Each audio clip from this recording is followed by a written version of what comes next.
Mga kabida, isang magandang hapon sa lahat. Welcome po sa aking channel. Ito, magandang pag-usapan po ito hong nakakaintrigang senaryo po mga kabida, no? Ito hong pagkawala po ni Vice President Sara Duterte sa scene, Kaninang umaga nang dumating po itong si dating Pangulong Rodrigo Duterte at nang siya po ay inaresto po, no, ng Interpol dahil sa bisa po ng warrant of arrest na inilabas po ng International Criminal Court. Yun yung mga tanong po kaninang umaga, nasaan po si Vice President Sara Duterte, kung tutuusin po mga kabida, magkasama po itong si Digong at saka itong si VP, doon sa Hong Kong. At sa lumabas po na balita kaninang umaga sa The Philippine Star, inaasahan po na magkasabay po itong dalawa, na babalik po ng Pilipinas. Sakay po ng Cathay Pacific, ang nangyari po, si Digong lang po yung dumating, Di ba? At wala hong Sara Duterte o walang VP Sara Duterte na dumating po mga kabida. So yun yung malaking tanong po kanina, saan po si Vice President Sara Duterte? Andun pa ba sa Hong Kong? Nagpaiwan pa ba doon?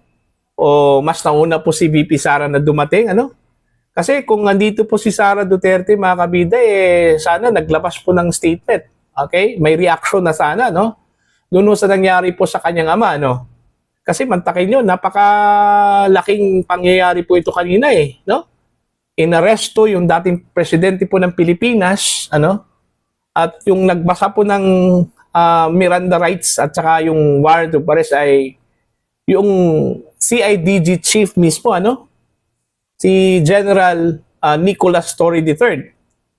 Nasa halip sana yung representative po ng Interpol, kasi jurisdiction na po yun ng ICC, Wala hong jurisdiction po ang Pilipinas doon, Pero ang nagbasa po kanina, ito pong si Torre, So yun po yung mga tanong kanina na hanggang ngayon po mga kabida, wala pong kasagutan, Ano palang plano ng mga Duterte po ngayon, May arrangement po ba doon sa Hong Kong pa lang, bago sila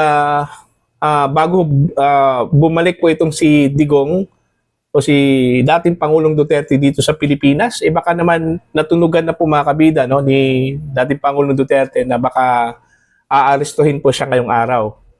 Kaya siguro naisipan po na siya na lang ang babalik, po. Tsaka ito pa po, nakapagtataka din, kasi ang original flight po talaga ng dating Pangulo is 4 o'clock, mga kabida, ngayong hapon.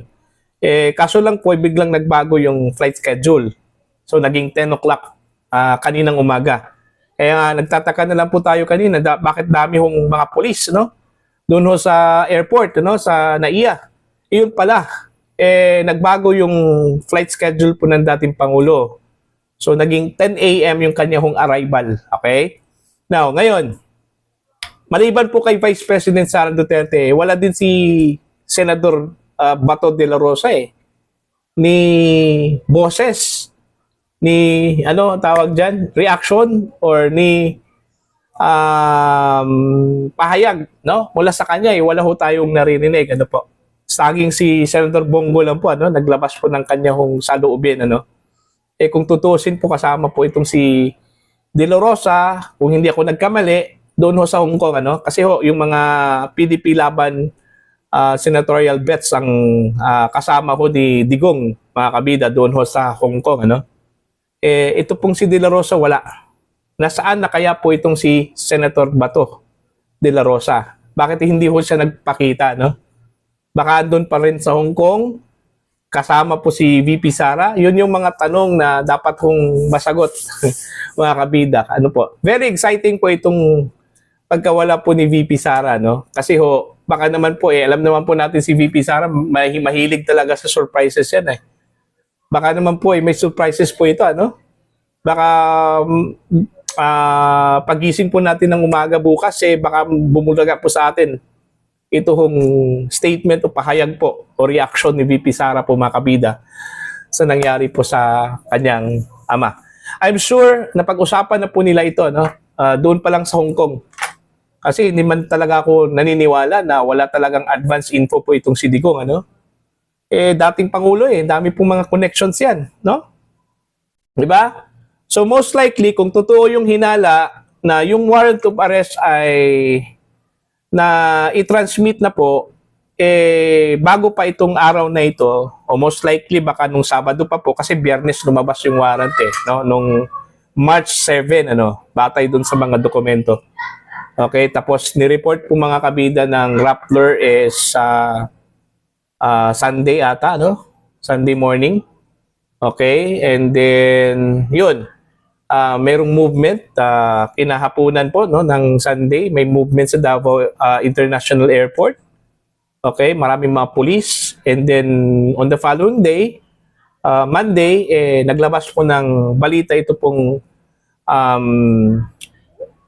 Manila Times, meron pong 7,000 strong police force po na handang i-deploy po ng PNP, just to arrest the president or the former president of the Republic of the Philippines, So yun, doon pa lang sinyalis na po na meron na pong advance info po itong gobyernong ito, So much more with si Duterte, baka may advance info na po ito. Pero ang ginawa po ni Digong, kahit na po may advance info, tumuloy pa rin, bumalik pa rin ng Pilipinas. Parang si naalala ko po si dating Senador Ninoy Aquino, kahit na may banta na po sa kanyang buhay mga kabida, na pagdating ho niya ng Pilipinas, baka may mangyari po sa kanya, tumuloy pa rin. So yun po nangyari. Binaril at namatay, Yun po yung kay Digong. Baka alam na po ni Digong prior na aarestuhin po siya pagdating po ng airport ng Pilipinas, tumuloy pa rin. So yun po, okay? Inaresto po, At saka wala naman pong bakas sa kanyang mukha na siya po ay balisa, Ito hong si Digong. Relax na relax po mga kabida. So meaning, baka handa na po ito, Kasi matagal naman po niyang sinabi na kung darating yung araw na mag-issue po ng warrant, aarestuhin po siya, hindi ho siya magre-resist.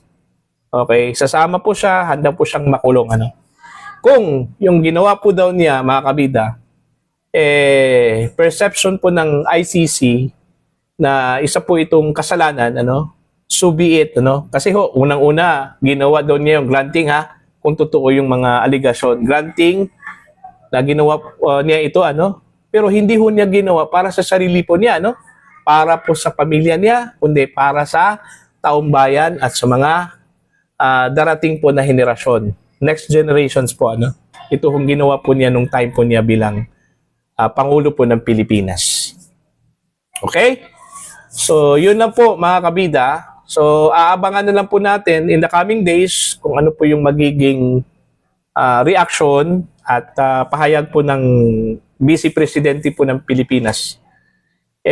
Alam naman po natin kung ano po yung ugali po ni VP, So, yun yung exciting masyado, kung ano po yung magiging reaction po niya dito sa nangyari po sa kanyang ama, inaresto at most likely dadalhin po ngayong araw papuntang The Hague, Netherlands po mga kabida, po.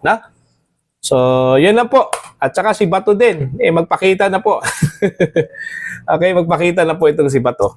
Alright? Para ho sa inyong mga comments and opinion, you can comment down mga kabida. Sa mga hindi pa po subscribers sa aking channel, please subscribe. Just click the subscribe button, click the notification bell, click all para updated po kayo mga kabida sa aking mga uploads. Maraming salamat po sa inyong lahat. God bless po.